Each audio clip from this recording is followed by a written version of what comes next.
descuidado un poco el manejo de las aguas residuales. Una de las plantas de tratamiento no está funcionando al 100, hay que tenerlas funcionando muy bien. La gente acostumbra a quemar, a veces basura, a veces pastizal aquí al interior de la ciudad. Y todas esas partículas hay que evitarlas, hay que generar conciencia en la población. El servicio de agua potable en la ciudad, a pesar de que tenemos el río Grijalva muy cerca, no es fácil traer el agua a la ciudad. Bien vale la pena dar el mejor de los esfuerzos a quien sea el próximo alcalde en la ciudad. Licenciado Carlos Morales Vázquez, gracias por aceptar la entrevista. José, mucho gusto en saludarte. Igualmente. Pues varios temas de los que me gustaría hablar. Quisiera empezar con la CONAFOR. Sí, cómo Hay no. un programa del Fondo Verde de la ONU. Sí, hace unos días hicimos nosotros un anuncio de que somos un estado elegible dentro de un país elegible. La Organización de las Naciones Unidas tiene un fondo para atender problemas de cambio climático y de medio ambiente. Este fondo se ha ido acumulando año con año y hasta el 2024 la ONU creó el Fondo Verde para el Clima. Es un derivado de ese fondo que rehizo reglas de operación para facilitar el poder tener los recursos y creó algunas líneas para que pudiera bajarse de recursos a algunos países. Entre ellos está México. Países que consideró el Fondo Verde como importantes, les dijo, bueno, tú eres elegible, hazme solicitudes y vamos a darte recursos. ¿Por conducto de quién? De la Comisión Forestal, porque la Comisión Forestal ha hecho trabajos previos para cuestiones de regulación de clima, y entonces le dijo a la Comisión Forestal selecciona a Chiapas, porque en estos últimos 2 años han habido trabajos muy importantes que ha hecho el gobierno del estado en Chiapas junto con la CONAFOR. Hay una Ok. coordinación muy importante. Y hemos dado resultados. Y este programa, este fondo, solo se baja para regiones del mundo que hayan dado resultados. Entonces, por eso decimos que México es un país elegible por resultados, Chiapas es un estado elegible por resultados. Fueron 7 estados los seleccionados, entre ellos Chiapas. El fondo queda a disposición y se determina una cierta cantidad por 6 años. Se presentan proyectos. Estamos ahorita en la capacitación de talleres todo el mes de agosto, septiembre. Estamos haciendo los talleres y la elaboración de los proyectos.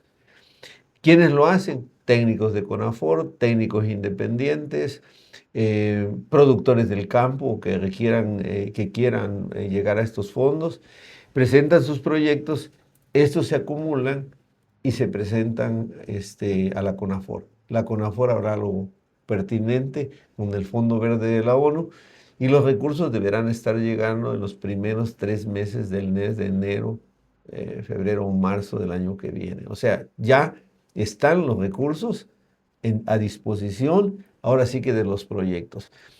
¿Qué proyectos se pueden presentar? Proyectos de restauración, ¿no? Proyectos de reforestación, proyectos para ganadería sustentable, o sea, crear los bancos de proteína con árboles que generen alimento para el ganado. Todos esos proyectos van a ser financiados por este fondo. Entonces, si un productor quiere llegar a estos recursos, lo que tiene que hacerse es acercarse a la CONAFOR y la CONAFOR le va a decir, asesorarlo cómo tiene que presentar su proyecto y se mandará el paquete. Los que reúnan los requisitos tendrán un recurso.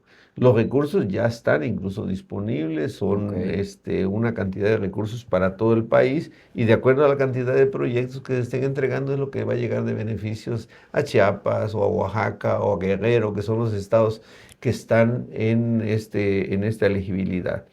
Creo que es algo muy importante porque sería por primera vez que estuviéramos accediendo a esos fondos en Chiapas. Digo, por primera vez en esta magnitud, Sí. ¿no? Seguramente ha habido algún recurso por ahí que se ha logrado, pero no en esta magnitud de importancia porque la misma Organización de las Naciones Unidas haya determinado que le llegue a Chiapas. y va a ser muy importante porque eso va a abrir una ventana de posibilidades Claro. para que el próximo año pueda repetirse el proyecto y el próximo año tal vez con mayor magnitud y con los resultados que se vayan teniendo, pues se vayan teniendo más recursos. Perfecto. Proyecto que va a beneficiar mucho a ¿Cuál es nuestro la base estado. para estos proyectos, José? La base para estos proyectos es que los resultados que se han hecho en Chiapas de construir áreas naturales protegidas, de pago por servicios ambientales, de los programas de microcuenca que está haciendo el Ujú. gobierno del estado ahora que están restaurando cuencas en distintas partes del estado, todos esos programas, por los resultados que han dado en la protección al medio ambiente, es lo que hace que nos hagamos beneficiarios de este fondo. Ok. ¿Cómo se han estado desarrollando las campañas de reforestación Bueno, aquí? precisamente hay algo muy coordinado con esto. Sí. Para que tuviéramos este fondo, se tuvieron que haber hecho trabajos de reforestación y de cuidado de los recursos naturales. El año pasado, la CONAFOR destinó en un programa especial 20 millones de pesos para 114 unidades de producción ganadera. Ok. A estos 120 se dividen en 3 años, ¿no? Y en 3 años se le distribuye un recurso muy semejante a este. O sea, vamos a decir que eso fue prácticamente la base para que llegaran estos recursos. Probamos que sí se puede hacer, se inscribieron 114 proyectos, no 120, nada más pasaron 114 el año pasado. Ya la gente, los productores, en este caso son ganaderos, recibieron los apoyos. Algunos recibieron 200,000 pesos, otros 300,000 pesos, hasta 400,000 pesos. Algunos son ejidos que tienen producción ganadera y tienen oportunidad de hacer potreros forrajeros, bancos forrajeros con árboles que producen alimento para el ganado, ¿no? El mataratón, el guaix, Ok. el cuaulote, que son árboles que el ganado se alimenta con ellos. ¿Cuál es el propósito de estos bancos de forraje? Es que produzcas alimento para el ganado, pero al mismo tiempo estés reforestando, fortaleciendo los suelos, evitando la erosión, ¿no? Sí. Y eso lo estuvimos haciendo en la zona de la costa, desde Pijijiapan, Arriaga, Tonalá, Cintalapa, Jiquipilas, toda esa región que ha sufrido mucho deslaves, se hizo en estos programas. Ya en estos momentos los viveros, las plantaciones se están haciendo y esto es una continuidad prácticamente, ¿no? Incluso es en las mismas regiones que se va a hacer. Yo creo que va a ser algo muy importante si se logra porque se enseña a una nueva forma de producción y de productividad en la ganadería, se restablecen suelos, se reforesta, ¿no?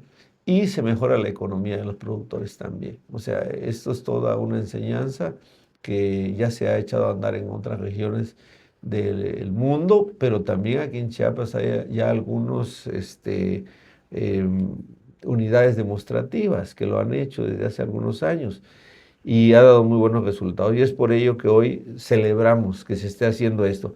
Con solo este programa del año pasado, el programa del año pasado, en este año vamos a reforestar 113 predios. Son los que salieron beneficiados, ¿no? Ok.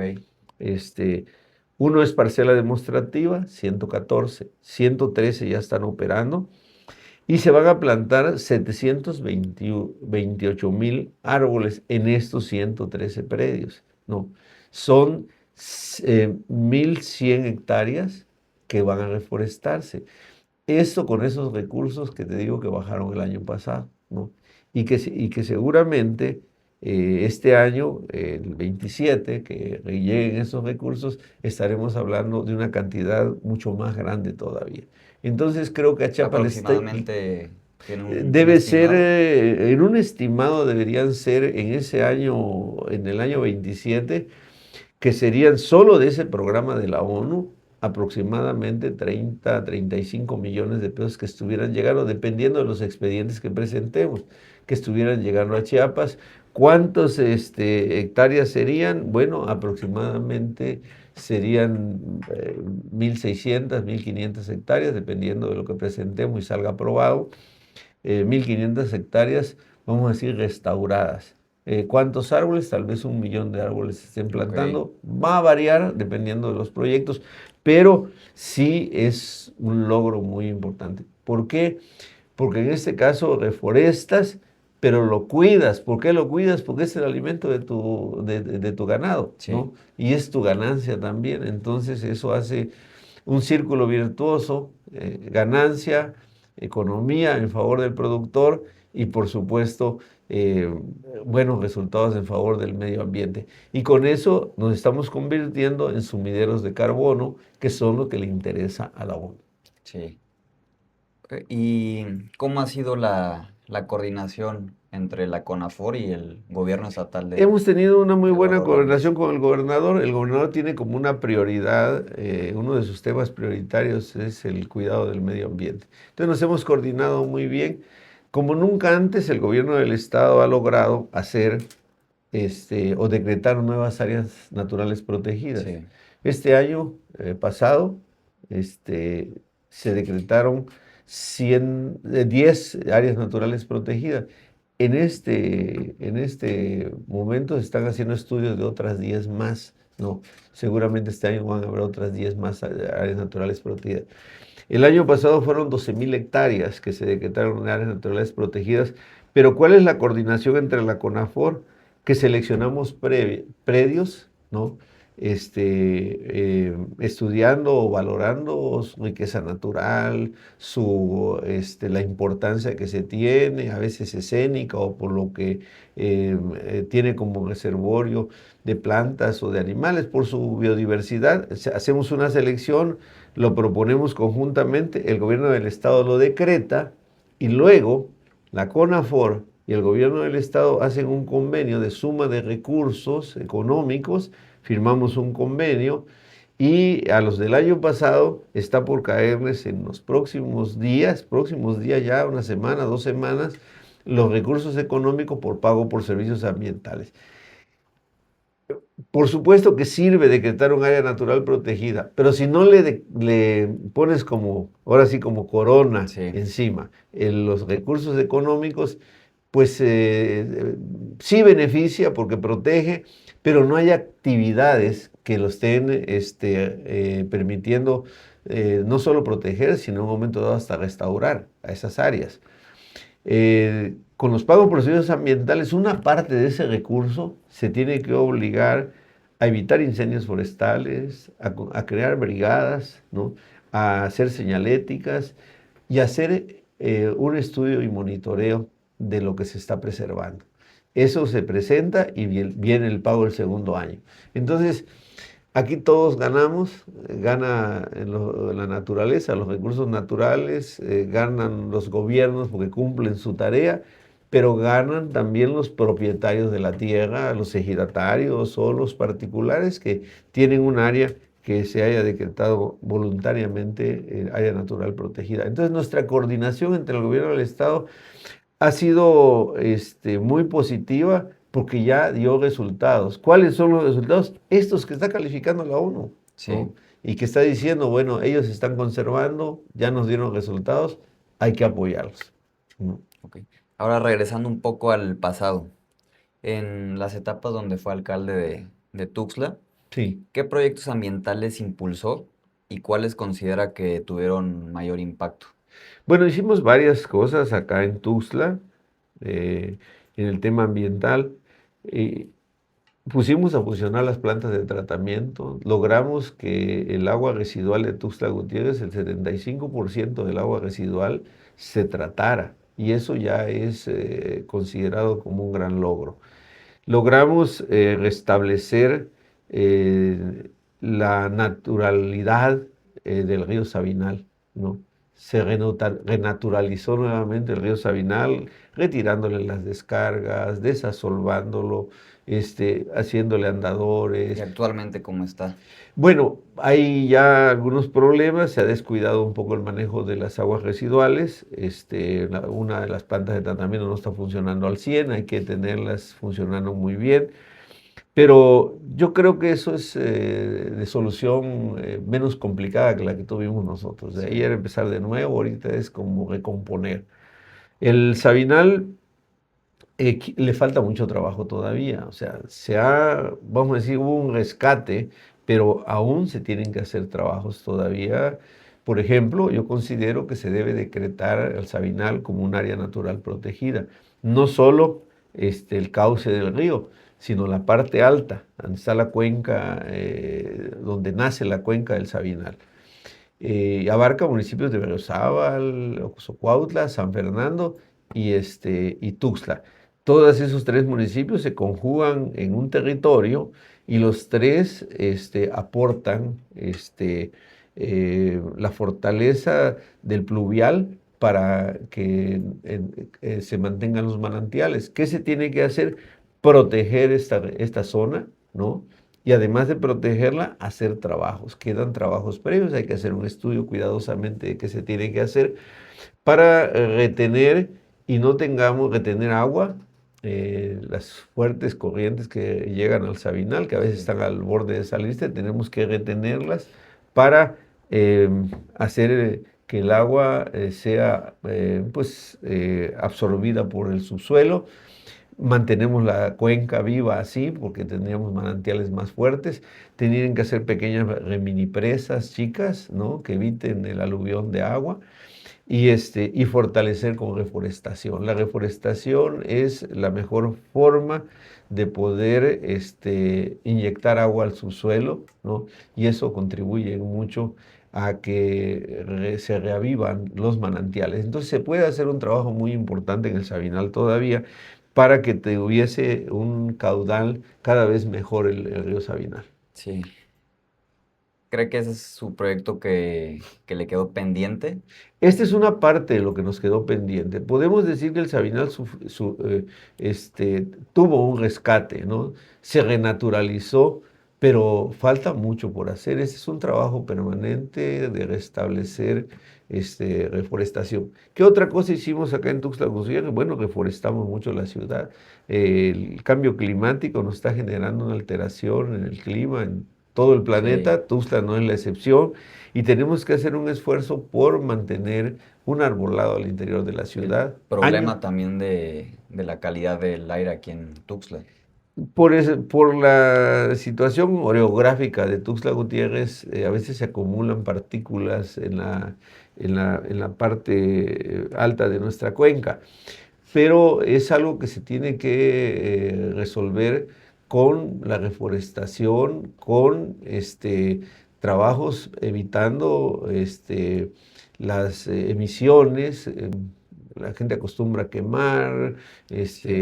a veces basura, a veces pastizal aquí al interior de la ciudad. Y todas esas partículas hay que evitarlas, hay que generar conciencia en la población para que no limpien sus predios las personas prendiéndoles fuego, menos en temporada de seca, porque eso es lo que hace que se acumule una nata en la parte superior.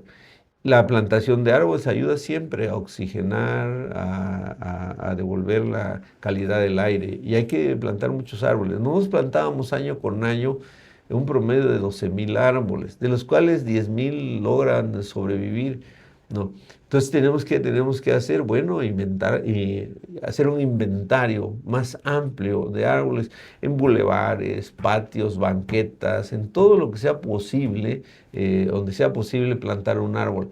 Hay árboles que son amigables con el desarrollo urbano, que no tienen raíces, que tienen raíces profundas, no tienen raíces laterales, que son arbustos pequeños, pero que hacen buena sombra.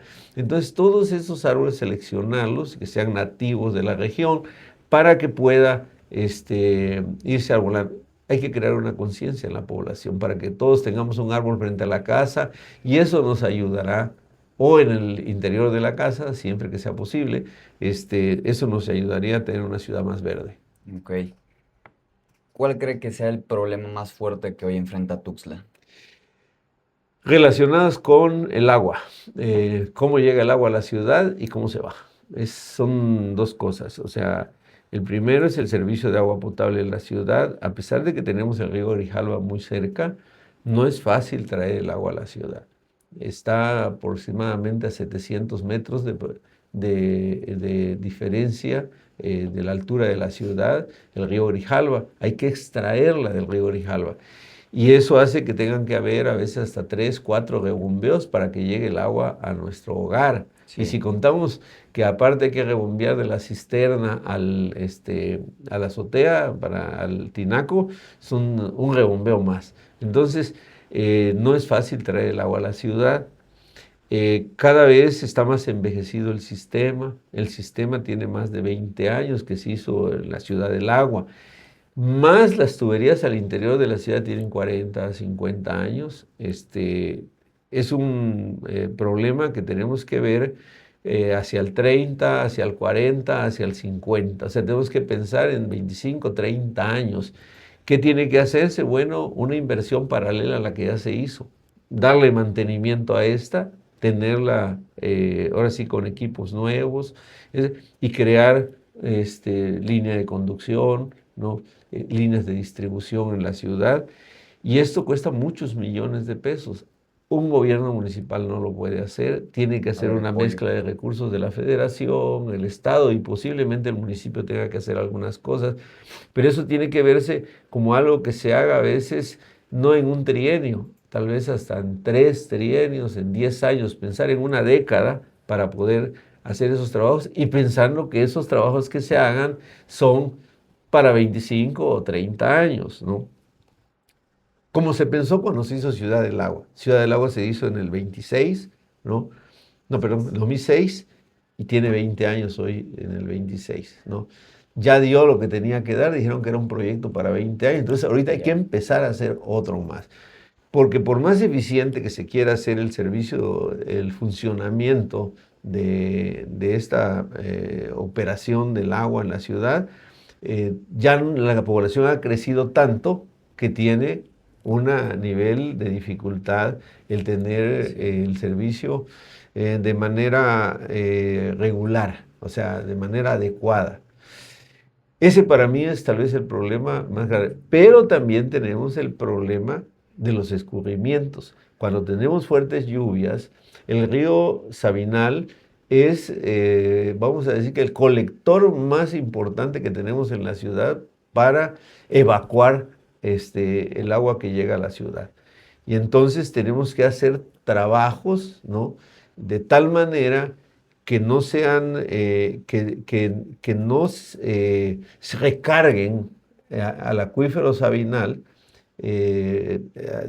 toda la descarga que pueda venir en una lluvia torrencial, si no vamos a tener graves problemas. ¿Qué tenemos que hacer? Lo que dije hace un momento, crear mini represas, captaciones de agua, reforestación en la parte alta de la cuenca del Sabinal, hacer drenes pluviales, ¿no? Procurando que desvíen un poco del Sabinal las descargas y lograr hacer unos trabajos puntuales que tienen que hacerse en algunos lugares de la ciudad donde ya tradicionalmente sabemos que tenemos problemas de inundación. Para mí que esos son los dos problemas más graves que puede resolverse en uno, el agua. El agua, cómo llega a la ciudad y cómo se evacúa de nuestra ciudad. ¿Cree que ha mejorado algo la capital desde que dejó el cargo? No, yo creo que ha sufrido un desgaste en los servicios. Creo que no están prestando últimamente. Hablo del servicio de limpia, el servicio de alumbrado público, em, el agua potable, todo ello. Es necesario mantenerlos al límite de la eficiencia. Si no se tienen así, se empiezan a percibir los daños. Lo hemos percibido en, en la recolección de basura, en la falta de agua en la ciudad, en la falta de alumbrado. Todavía queda mucho alumbrado del que hicimos nosotros, pero todo esto quiere un mantenimiento permanente. Entonces sí siento que ha perdido funcionalidad los servicios en la ciudad, pero yo creo que no es complicado poder restablecerlos en un determinado tiempo. ¿Y a qué cree que se deba estas fallas? ¿Mala Pues cada administración? gobierno tiene prioridades, ¿no? Nosotros teníamos una prioridad que eran los servicios, que era el agua potable, la limpia, el alumbrado, vialidades, parques y jardines. Esas son las prioridades que teníamos. Algunos dos tienen otras prioridades muy propias de cada administración, pero lo grave es que esto afecta a los servicios en la ciudad, ¿no? Puedo resolverlo en algo, ¿no? Ineficiencia de los servidores públicos. Ok. ¿Tuxtla está evolucionando como ciudad? Sí, por una naturaleza que tiene la ciudad. Es la capital, el estado, es el centro económico del estado. Aquí están los hospitales, las oficinas federales, está la burocracia, ¿no? Está el comercio, ¿no? Y eso hace que nuestra capital tenga un fluido de ingresos y de egresos y que la ciudad tenga un crecimiento muy importante. Tenemos que ponernos ahora sí que a tiempo, ¿no? Y ir de acuerdo al desarrollo de la ciudad, al crecimiento poblacional. Tenemos que tener un plan de desarrollo urbano que permita que el crecimiento de la población sea a zonas o áreas donde podamos atenderlo con mayor facilidad, donde nos pueda costar menos los servicios, ¿no? Y eso se debe hacer muy acorde con quienes están dedicados a la construcción, quienes construyen vivienda, distintas áreas del gobierno federal también, ¿por qué no coordinarse muy bien con Infonavit, con quienes están haciendo vivienda en Chiapas, para ir, digo, en Tuxtla, para ir conduciendo el desarrollo para hacer una buena parte de la ciudad? Es muy claro que la ciudad tiene que crecer hacia el sur, particularmente hacia la parte del Libramiento Sur, que es la parte plana en la ciudad, la parte que tiene todavía reserva territorial, ¿no? Y que es un lugar donde se pueden prestar de mejor manera los servicios. ¿Su mayor acierto durante su administración? Pues puedo decirte que lo que más me ha dado satisfacción fue la transparencia y la eficiencia en el uso de los recursos públicos. En días pasados, Sí, la justo Auditoría Superior, vimos unos videos que compartió en sus redes sociales. sí, como no, en días pasados la Auditoría Superior del Estado nos notificó que había terminado la última auditoría que se nos practicaba, que era la del año 24, que fue el ejercicio de nuestro gobierno, obviamente hasta el mes que fuimos responsables nosotros, que es el mes de septiembre, en octubre concluimos nosotros nuestra actividad. Y la satisfacción que nos da es que ya nos dieron una notificación personal y le hicieron una notificación al ayuntamiento, que fueron solventadas todas y cada una de las observaciones que se nos hicieron, que además se encontraron que habían sido invertidos los recursos de acuerdo a los rubros que se habían planteado y que no quedaba observación pendiente. Entonces, para nosotros es muy satisfactorio porque los 6 años fuimos auditados, fueron solventados y quedamos libres de toda responsabilidad. Ahora sí que preparados para poder seguir teniendo actividad política porque dimos resultados, porque tenemos esta certificación que nos da a nosotros calidad moral, calidad política, para seguir trabajando y para seguir pensando en la actividad política de manera personal, ¿no? Seguir participando políticamente. Porque no es fácil obtener esto. Yo quisiera hacer una reflexión: ¿qué administración anterior a la nuestra ha obtenido este documento que te deje a salvo de todos tus derechos? Seguramente muchos comprobaron, hicieron toda su comprobación, pero nunca concluyeron el que quedara revisada y saneada cada una de observaciones que te hacen. A veces te hacen observaciones que no tienen que ver con un desvío de recursos, sino es con una falta de un documento, alguna precisión en alguna duda que tuvo el auditor, ¿por qué se hizo esto? Te cito un ejemplo: la pandemia.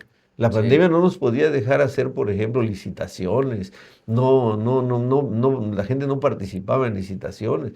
Entonces no se podía cumplir con ese requisito en algunas ocasiones, se hacían asignaciones directas. Y entonces, un auditor puede ver ahí una falta de cumplimiento. pero si se da una explicación, se encuentra la razón por la que se estaba haciendo. Esas son algunas observaciones que a lo mejor mis antecesores no lo hicieron, ¿no? Y por eso no obtuvieron este documento. Pero para nosotros es una satisfacción haber dejado concluido debidamente este proceso. Entonces, ¿cuál cree que es el perfil que se necesita hoy en día para gobernar la ciudad? Primeramente se necesita experiencia, tener conocimiento en la administración pública, haberlo demostrado, que tienes experiencia. Obviamente que tengas una preparación académica para ello también es importante y es significativo. Yo estudié administración pública, ¿no? Tengo una maestría en administración pública, estudié derecho. Todo eso te da, y el ejercicio, yo había sido secretario de Medio Ambiente, Sí. hoy 6 años presidente municipal de la ciudad, y eso requiere primero experiencia. Segundo, necesita conocimiento de la ciudad, la problemática de la ciudad. Yo conozco verdaderamente la problemática de la ciudad, ¿no? ¿Y qué más se requiere, ¿no? Que se tenga vocación de servicio, ¿no? Que te apasione el servir. Y eso a veces no es tan fácil que lo haga una persona. Se requieren ciertas características de experiencia, de madurez y, por supuesto, de vocación. En la entrevista pasada mencionó que aspiraba a buscar la coordinación municipal de Morena. ¿Qué es lo que lo motiva a buscar esa coordinación? Bueno, que siento que se va a hacer en base a una encuesta. La encuesta va a determinar quién debe ser el coordinador. El coordinador seguramente hará los trabajos pertinentes para que en los meses, ya de primeros meses del año venidero, termine siendo el candidato a la presidencia municipal. Yo creo que el ejercicio de la vida pública te permite eh, vincular tus intereses a los intereses de tu ciudad, de tu estado, de tu país, ¿no? Y yo los tengo bien vinculados con esta ciudad y eso es lo que me motiva, los intereses de los tusclecos y los intereses políticos que yo tengo. Creo que uniéramos esfuerzos y daríamos buenos resultados. ¿Qué consejo le daría al próximo alcalde de Tuxtla? Pues me tendría yo que dar algunos consejos. No, le diríamos, por supuesto, que trabajen con pasión y con amor a nuestra ciudad, que bien vale la pena dar el mejor de los esfuerzos a quien sea el próximo alcalde en la ciudad, que dé lo mejor de sí, que actúe con honestidad y con valores, que eso finalmente la gente lo reconoce. ¿No? Finalmente lo reconoce. Yo vivo aquí en Tuxtla Gutiérrez, camino por sus calles, voy a un parque a hacer ejercicio, hago mi vida cotidiana acá. Acá trabajo y la verdad es que es una gran satisfacción poder encontrarte de frente a las personas, saludarlas, verlas y mucho más satisfacción da si te hacen un reconocimiento cuando te ve, ¿no? Entonces, vale la pena bien hacer el mejor de los esfuerzos. Y me gustaría finalizar la entrevista con unas preguntas cortas, ¿Sí? ¿no? Una palabra para describir Tuxtla. Amor a la ciudad. Un político al que admire. Pues Claudia Sheinbaum, Su mayor orgullo. el haber construido una vida con congruencia. Y su mayor error. A veces no ser tan expresivo ni tan afectuoso con ciertas cosas que debía hacerlo. Un sueño pendiente. Seguir ascendiendo en la tarea pública. Café o pozol. Pues pozol. Libros o redes sociales. Prefiero los libros, aunque leo redes sociales. Optimista o pesimista sobre Tuxtla. Soy optimista. Por último, ¿se puede recuperar Tuxtla? Sí se puede, por supuesto, con la unión de todos y la voluntad de los ciudadanos sí se puede recuperar y se puede avanzar en su desarrollo. Muchas gracias, licenciado Carlos Morales Vázquez. Gracias a ti.